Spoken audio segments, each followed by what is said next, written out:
तो जैसा बता रहा था कि सोना कोई भी घृणित वस्तु नहीं है, ना ही अशुद्ध वस्तु है। ये होता क्यों क्यों लोग इस बात को बोलते हैं? क्योंकि बाइबल की ठीक से जानकारी नहीं होती। बाइबल को जिस संदर्भ में पढ़ना चाहिए, बाइबल का एक संदर्भ होता है पढ़ने के लिए, अगर उसको नहीं पढ़ते तो फिर उनको ये बातें सब नज़र आती है।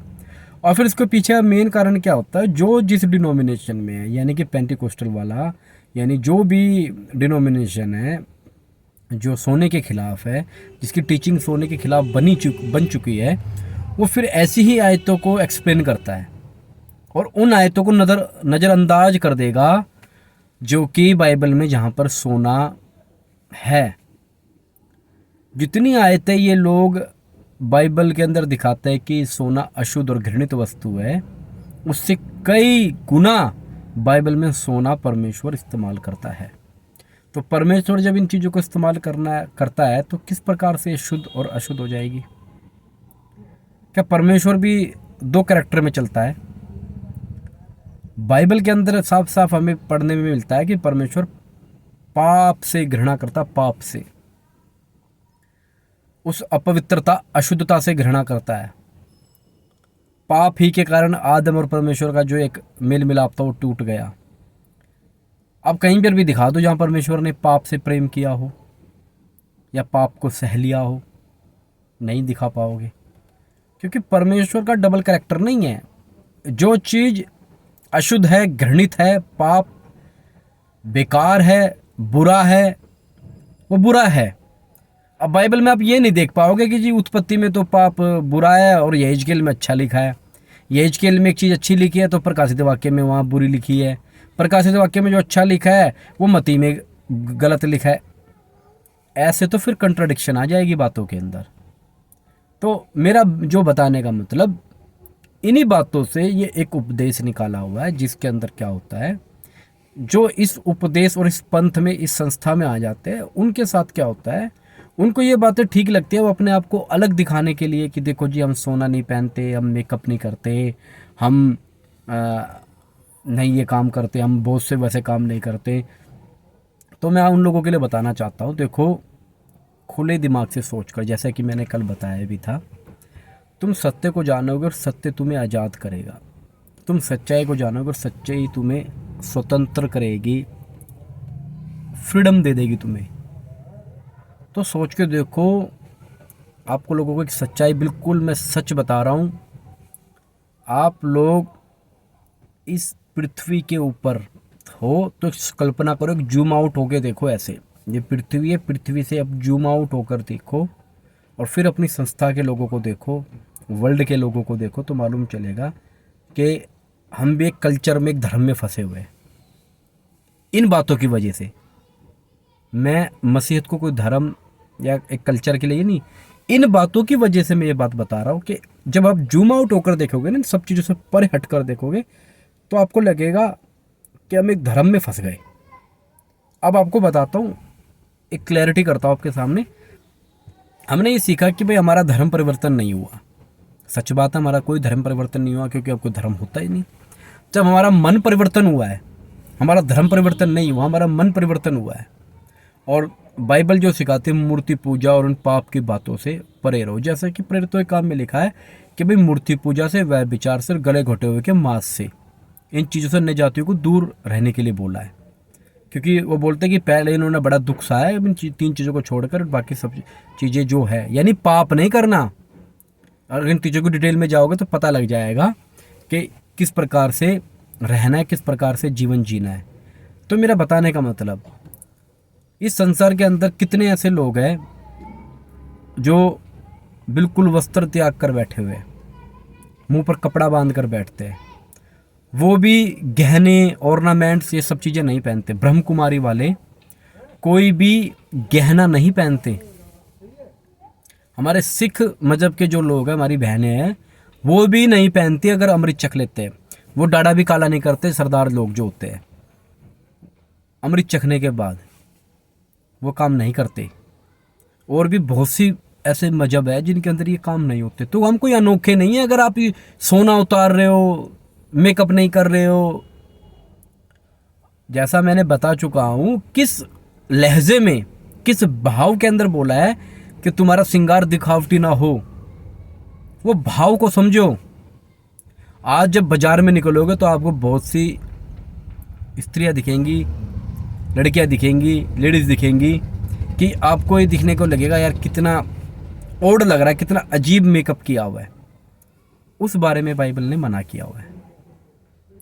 जो अपनी बॉडी को एक्सपोज करते हैं, अपने मेकअप से ही अपनी सुंदरता दिखाना चाह रहे हैं, उसके बारे में बाइबल ने मना किया है। उतना गहना पहनने के लिए बाइबल ने मना किया है कि तुम एक सोने की दुकान बन जाओ, ज्वेलरी की दुकान बन जाओ, उन चीज़ों के लिए मना किया है। बाइबल को जब ठीक से पढ़ोगे ना तो आपको मालूम चलेगा, वो कहते हैं कि तुम्हारा मन इन बातों में ना लगा रहे। एक स्त्री, एक मसीह स्त्री सोचकर ये बैठी हुई सोचती रहती है, हाय मेरे पास ये होता, हाय मेरे पास वो होता। उसके दिमाग में बस गहने चल रहे हैं, पूरा दिन मेकअप ही की बातें चल रही है, तरह तरह के आइटम बना रही है अपने आप को खूबसूरत बनाने के लिए। वहां पतरस इस बात को बोलता है कि भाई तुम इन बातों में मत लगे रहो। और इस बात का जो भाव है वो ये है कि तुम नम्र बनो, दीन बनो, अपने पति के अधीन रहो, आज्ञाकारी रहो, जैसे सारा भी अब्राहम को स्वामी कहती थी। फिर नीचे पढ़ेंगे हम तो नीचे भी पतियों के लिए भी एक वो दिया हुआ है आदेश कि तुम भी उनके साथ नम्रता से बर्ताव करो, नम्रता से, दीनता से उनके साथ बर्ताव करो। उनको, पतियों को भी ये बात बोली हुई है, पत्नियों के पीछे लगे रहते हैं, पतियों से भी पूछो क्या तुम नम्र और दीन हो। भाव क्या है? नम्र और दीन होने के विषय की बात है। सोना और गहने के विषय की बात यह है कि उस समय में ऐसा हो रहा था कि स्त्रियां सिर्फ सोने और गहने और मेकअप के ऊपर ही अपना पूरा पूरा दिन निकाल रही थी। बाइबल पढ़ने के लिए टाइम नहीं था, नम्रता जीवन में नहीं थी, दीनता जीवन में नहीं थी, पति की बातें नहीं मानती थी, बस सब श्रृंगार इन सब बातों के अंदर अपना जीवन व्यतीत कर रही थी। इस शब्द के ऊपर गौर करो, जो हिंदी भाषा को समझते हैं, हिंदी भाषा को समझने वाले शब्द पे गौर करो। तुम्हारा श्रृंगार दिखावटी ना हो लेकिन दिखावटी ना हो। समझ रहे हो मेरी बात को? दिखावटी ना हो यानी कि हमने शो ऑफ नहीं करना। मैंने जितना करना है मैं अपने आप को प्रेजेंट करके जो चल रहा हूं बस चल रहा हूं, मुझे किसी से कोई मतलब नहीं है। वो कहने का मतलब है, जैसा बताया कि वो चीज है उस विषय में मना किया है, बाकी कोई दिक्कत नहीं है। अब जो दूसरी बात मैं बताना चाहता हूँ, ये लोग कहते हैं हम किसी की शादी में नहीं जाएंगे। ऐसे लोग कहते हैं कि किसी की शादी में जाएंगे तो हम खाना भी नहीं खाएंगे क्योंकि अन्य जाति है। इस प्रकार के लोग हैं, हम ये काम नहीं करेंगे, हम वो काम नहीं करेंगे। भाई तुम प्रभु यीशु मसीह से बढ़कर हो क्या? मसीह क्या बन गए? घमंड में भर गए? प्रभु यीशु मसीह से बढ़कर हो? प्रभु यीशु मसीह खुद विवाह में गए और वहां जाकर जो जिसका विवाह था उस विवाह के अंदर जब किसी काम की जरूरत पड़ी, उनका कुछ चीज घट गई, दाखरस घट गया, तो प्रभु यीशु मसीह ने एक कहते हैं ना, एक पड़ोसी, एक रिश्तेदार होने के नाते अपनी जिम्मेदारी को निभाया, उनकी हेल्प की, दाखरस को बनाया। अगर हम मसीह है तो कहीं पड़ोस में शादी हो रही तो जाकर अपना फर्ज निभाओ, कुछ मदद की जरूरत है वहां मदद करो जाकर।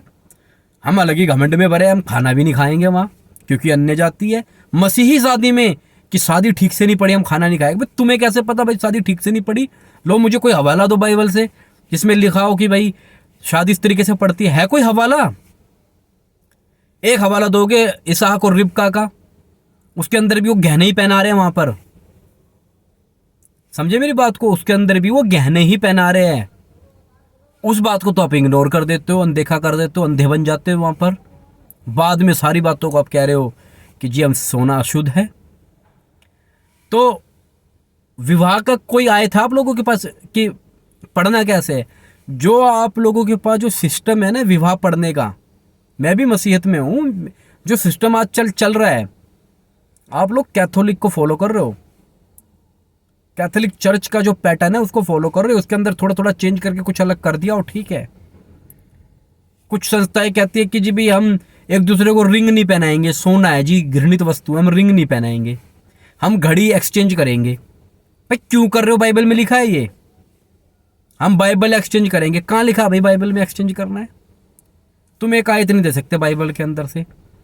तुम्हारा विवेक जो नैतिक कर्तव्य, नैतिक तौर पर जो तुम्हें लगा ठीक लगा, बड़े बड़े स्कॉलर ने, बड़े बड़े पहली शताब्दी के जो पादरी लोग थे, उन लोगों ने जैसा ठीक समझा, जैसा वचन में लिखा, जे भाई पवित्र आत्मा को और मुझे भी ये ठीक जान लगा कि इन लोगों के साथ 3 बातों को छोड़कर इनके साथ कोई भी बर्बरता ना की जाए। तो जिनको जैसा लगा आत्मिक रीति से जो समझ आया एक नैतिक रूप में, वैसा शादी का एक नियम और विषय बना दिया। वो ठीक है, कोई दिक्कत नहीं है। मगर अब ये बताना कि भाई गाउन नहीं पहनोगे, साड़ी ही पहनोगे, ये नहीं करोगे तो वो नहीं होगा, ये नहीं करोगे तो ये नहीं, भाई कहाँ से लाई है कल्चर आप लोग। बाइबल में लिखा है विवाह सब में आदर की बात समझी जाए, बिछोना निष्कलंक रहे। आदर के साथ, भय और भक्ति के साथ परमेश्वर को उपस्थित जानकर विवाह किया जाए। 1 मिनट होल्ड करना।